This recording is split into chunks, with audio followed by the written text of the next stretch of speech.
저희들에게 주시는 하나님의 말씀은 마태복음 6장 1절에서 4절까지의 말씀입니다. 봉독하겠습니다. 사람에게 보이려고 그들 앞에서 너의 의를 행하지 않도록 주의하라. 그리하지 아니하면 하늘에 계신 너희 아버지께 상을 받지 못하느니라. 그러므로 구제할 때에 외식하는 자가 사람에게서 영광을 받으려고 회당과 거리에서 하는 것 같이 너희 앞에 나팔을 불지 말라. 진실로 너희에게 이르노니 그들은 자기 상을 이미 받았느니라. 너는 구제할 때에 오른손이 하는 것을 왼손이 모르게 하여 내 구제함을 은밀하게 하라. 은밀한 중에 보시는 너희 아버지께서 갚으시리라. 아멘. 사랑과 은혜가 많으신 아버지 하나님, 감사합니다. 오늘 거룩한 주일을 맞았습니다. 저희가 이날을 일요일이라고 말하지 아니하고 주일이라고 부르면서 이날은 내 날이 아니고 주님의 날인 걸 고백합니다. 우리의 믿음의 고백 하나님이 받으시고 이 귀한 날 주님 앞에 나와서 예배를 드리는 사랑하는 자녀들을 받아주시고 기뻐해 주시기 원합니다. 오늘도 할렐루야 찬양대가 아름다운 찬양으로 영광된 귀한 모습을 하나님 앞에 올려드렸습니다. 그 귀한 걸 받으신 하나님 참으로 감사하오며 오늘 이 시간에는 주님의 뜻을 또 한번 우리에게 허락하셔서 하나님의 뜻대로 이 땅을 잘 살아서 칭찬 듣는 우리가 되게 해주시기를 원합니다. 종을 붙들어 주시기를 간절히 비오며 예수님 이름으로 기도합니다. 아멘. 우리나라 대한민국 해군의 아버지가 손원일 제독이라고 하는 분이죠. 이분은 애국지사 손정도 목사님의 아들인데, 우리 교회에서는 아마 우리 이강년 장로님이 손정도 목사님 기념 사업회를 이끌기 때문에 되게 잘 아시는 분인데, 오늘 그 아들인 손원일 제독에 관한 얘기를 먼저 좀 하려고 합니다. 이분은 우리나라 해군을 창설했고 그리고 초대 참모총장을 역임을 했지요. 그리고 6.25를 이렇게 지내면서 미국 해병대를 보고 우리도 해병대가 좀 있어야 된다고 생각을 해서 해병대를 창설하기도 했습니다. 드디어 역사적인 해병대 창설 행사가 끝난 뒤 해군 해병대 일각에서 가벼운 화제거리가 하나 생겼습니다. 해병대 창설에 그렇게 열성을 기울였던 손원일 해군 참모총장이 창설 기념식에 참석하지 않은 것이었습니다. 그것은 손원일 제독의 깊은 생각 때문이었습니다. 창설 식이 끝난 다음에 해군 본부 정보감인 한명수 소령이 손 제독에게 그 이유를 물었다 그랬답니다. 대답은 아주 간단했습니다. 신현준 초대 해병대 사령관에게 모든 영광과 책임을 돌리기 위해서라는 것이었습니다. 그는 이렇게 말했답니다. 나는 앞으로 해병대 일에는 절대로 관여하지 않을 거야. 해병대 일은 해병대에게 맡길 생각이야. 오늘은 누구보다 해병대 사령관이 빛나는 날이 되어야 돼. 내가 거기에 참석하면 해병대 사령관에게 가야 할 영광이 나에게 오기 때문에 내가 참석하지 않은 거다. 그렇게 말했다는 겁니다. 참으로 겸손한 기독교인, 참으로 자랑스러운 우리 감리교인의 모습입니다. 또 한 분, 장로교회의 장로님을 한 분 소개하겠습니다. 옛날 분이지요. 대구의 서현교회 정규만 장로님 얘기입니다. 이 장로님은 선친을 기념해서 성전 부지 1800평을 헌납했고 연건평 1960평, 1957년 당시에는 동양 최대의 석조 예배당 건축 공사를 했습니다. 그런데 성전 건축이 시작되자마자 정규만 장로님이 병으로 사경을 헤매게 되었다는 겁니다. 그때 그는 하나님께 이런 서원의 기도를 올렸답니다. 하나님, 이 정규만의 생명을 한 번만 살려주십시오. 살려주신다면 이 한 목숨 다하여 또한 종의 재산을 다 바쳐 성전 건축에 헌신을 다하겠습니다. 그 결과 기적적으로 낫게 됐습니다. 그리고 또 하나의 기적이 계속됩니다.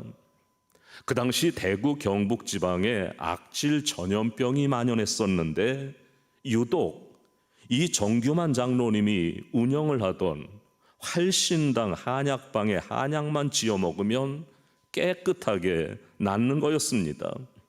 한약방은 환자들이 줄을 서서 기다리는 사태가 벌어졌습니다. 그는 돈을 그야말로 푸대로 담아서 건축 헌금으로 드리기 시작했습니다. 그뿐만 아니라 석재를 비롯해서 건축 자재를 가장 좋은 것으로 구입해서 현장에 공급했습니다. 부채 하나 없이 성전이 완공됐습니다. 이제 봉헌식을 해야 됩니다.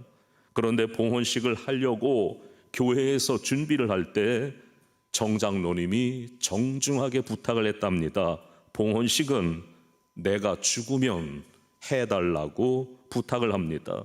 이유는 사람들이 정규만 장로를 칭송해서 천국의 상급이 삭감될까 염려했기 때문이었습니다. 결국 그는 1969년 하나님의 부르심을 받게 됐고 그 후에야 봉헌식을 했답니다. 정규만 장로님은 고인이 되어서야 표창장을 받았고 공로패를 받았습니다. 여러분, 제가 앞에서 말씀드린 이 두 개의 이야기를 듣고 어떤 생각이 드십니까? 사람들은 누구를 막론하고 자기를 나타내고 싶어 합니다. 어떻게 하든지 나를 알리고 싶어 합니다. 그러나 여러분, 우리 성도들은, 우리 기독교인들은 자기를 나타내고 싶고 알리고 싶고 그러면서 살아가는 사람들이 아닙니다. 우리 기독교인들은 오직 하늘에 계신 하나님 아버지 앞에서 내 삶을 보여주기 위해서 살아가는 사람들입니다. 오늘 우리가 읽은 본문의 말씀은 예수님의 산상설교 가운데 한 부분입니다. 예수님의 산상설교는 한마디로 그리스도인의 의로운 삶을 강조하는 말씀입니다. 즉 진실한 기독교인의 신앙적인 태도와 표준은 어떤 것인가? 과연 예수 잘 믿는다고 하는 것은 무엇을 의미하는가? 이런 것에 대해서 말씀하고 있는 겁니다. 다시 말하면 참된 경건 생활에 대해서 말씀하고 있는 겁니다. 그중에 오늘 말씀의 첫 단락 말씀을 보면 1절에 사람에게 보이려고 그들 앞에서 너희의 의의를 행하지 않도록 주의하라. 그리하지 아니하면 하늘에 계신 너희 아버지께 상을 받지 못하느니라. 여기에서 보이려고, 보여주려고, 보이려고에 해당되는 헬라어는 떼이떼나이라는 말입니다. 이 말 뜻은 내가 하는 행동의 목적이 사람들에게 보여주려고 하는 것을 뜻하는 말입니다. 여기에서 나온 말이 영어의 극장이라는 말, 시어터라는 말이 나온 겁니다. 결국 이 말의 의미는 다른 사람들에게 보여주기 위해서 연극을 하는 것을 의미합니다. 예수님은 이것을 외식이라고 표현합니다. 집 밖에서 식당에서 식사하는 외식이 아니라 겉으로만 그럴듯하게 포장하는 외식을 뜻하는 겁니다. 우리 인간은 다른 사람들이 보느냐 보지 않느냐에 따라서 행동이 변할 때가 참 많습니다. 인간은 다른 사람의 눈치를 보면서 살아갑니다. 직장에서도 상사가 옆에 있을 때와 없을 때가 차이가 납니다. 학생들이 시험을 볼 때도 시험 감독이 있을 때와 없을 때가 차이가 납니다. 대부분의 사람들은 자기를 많이 알고 있는 지역과 모르는 지역에서의 행동이 차이가 납니다. 익명성이 보장되는 대도시에서는 시골보다 더 많은 범죄가 일어나고 있습니다. 또 2절에 보면 그러므로 구제할 때 외식하는 자가 사람에게서 영광을 받으려고 회당과 거리에서 하는 것 같이 너희 앞에 나팔을 불지 말라. 진실로 너희에게 이르노니 그들은 자기 상을 이미 받았느니라 라고 말씀합니다. 참된 신앙은 인간 앞에서가 아니라 하나님 앞에서 이루어지는 것, 이게 참된 신앙입니다. 사람 앞에 나타내 보이거나 칭찬을 받으려고 행하는 모든 행위는 참된 신앙이 아닙니다. 예를 들면 사람을 의식해서 헌금을 한다든지, 사람에게 보이기 위해서 교회에 나온다든지, 사람들을 기쁘게 해주려고 찬양을 한다든지, 사람을 즐겁고 행복하고 재밌게 해주기 위해서 설교를 한다든지 하는 모든 것들입니다. 오늘 본문의 예수님 말씀은 참으로 우리를 힘들게 합니다. 아마 성경에서 산상설교만큼 우리의 속사람을 자극하는 본문도 없을 것이라는 생각이 듭니다. 예수님의 산상설교는 끊임없이 우리 속의 잘못을 보게 합니다. 오늘 본문의 이 첫 말씀은 우리의 공로의식, 우리의 자랑하고 싶어하는 마음에 대해서 지적하고 있습니다. 사실 우리가 살아가는 이 세상에서 우리가 추구하는 거의 모든 것들이 사람들의 인정과 관련돼 있습니다. 솔직히 그 재미가 없다면 우리는 무슨 재미로 성취감을 느끼며 높은 자리, 좋은 자리에 오르려고 애쓰겠습니까? 교회 안에서도 마찬가지입니다. 내가 이만큼 했으니 당신도 이렇게 해야 된다는 게 이게 다 뭡니까? 나를 인정해달라고 하는 무언의 자기 광고입니다. 봉사도 그렇고 헌금도 마찬가지입니다. 그리고 우리는 이 부분에서 충족되지 않으면 금방 힘이 빠져버립니다. 그래서 나팔을 분다는 겁니다. 참으로 부끄러운 일입니다마는 저 역시도 제 스스로 생각에 참 대견하다, 장한 일을 했다고 생각될 때는 일부러 보이고 싶은 마음이 속에서 들기도 합니다. 아니면 일부러 슬쩍 이야기하는 경우도 있습니다.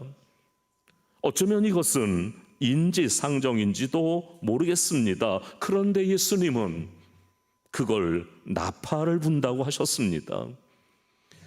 여러분, 본래 나팔을 분다, 나팔이라고 하는 건 무언가를 알리기 위해서 만들어진 겁니다. 트럼펫이나 트럼본 같은 나팔은 원래 기상나팔, 식사나팔, 비상나팔 등의 용도로 사용된 것들입니다. 물론 그것이 음악의 발전함에 따라서 금관 앙상블의 그 넘치는 힘과 화려함은 황홀감을 가져다 주는 것도 사실입니다. 예수님은 자기의 선행을 알리려고 나팔을 불지 말라고 하셨습니다. 그런 사람은 이미 자기 상을 받았다고 했습니다. 이미 영광을 다 받은 겁니다. 사람들에게 칭찬을 받으면서 다 보상받았습니다. 그래서 천국에서는 더 받을 게 없다는 겁니다. 여러분, 사람의 칭찬이라고 하는 게 얼마나 부질없고 얄팍한 것입니까? 우리는 왜 그렇게 인정받으려고 애를 쓰는 것일까요? 그냥 가만히 있어도 하나님이 알고 계시지 않을까요? 참된 신앙은 인간 앞에서가 아니라 하나님 앞에서 이루어지는 겁니다. 또 3절에 보면 너는 구제할 때 오른손 하는 걸 왼손이 모르게 하라는 말씀도 나옵니다. 물론 우리는 선행으로 구원받지는 못합니다. 구원이라고 하는 건 오직 하나님의 은혜로 예수님을 믿는 것으로만 받는 것이기 때문입니다. 그러나 은혜로 구원받은 성도들에게 하나님은 선행을 기대하고 계시는 겁니다. 선행은 구원의 원인은 아니지만 구원의 결과로서 반드시 있어야 하는 것이기 때문입니다. 구제라고 하는 게 뭡니까? 구제한 것은 불우한 이웃, 불행에 처한 이웃을 돕는 행위를 말합니다. 구제는 다른 말로 자선이라고 합니다. 이러한 구제 혹은 자선의 특징은 거저 주는 겁니다. 무료로 준다는 겁니다. 공짜로 준다는 겁니다. 돈을 받지 않고 자신의 노동력을 그냥 제공해 주는 겁니다. 무료 봉사입니다. 그런데 이 무료 봉사, 이 구제는 마땅히 해야 되는 우리의 삶이라는 것이죠. 그런데 예수님은 오늘 말씀에서 구제에 대해서 말씀하면서 잘못된 구제가 있고 바른 구제가 있다고 지적을 하십니다. 잘못된 구제는 다른 사람에게 칭찬받기 위한 동기에서 하는 자선을 말합니다.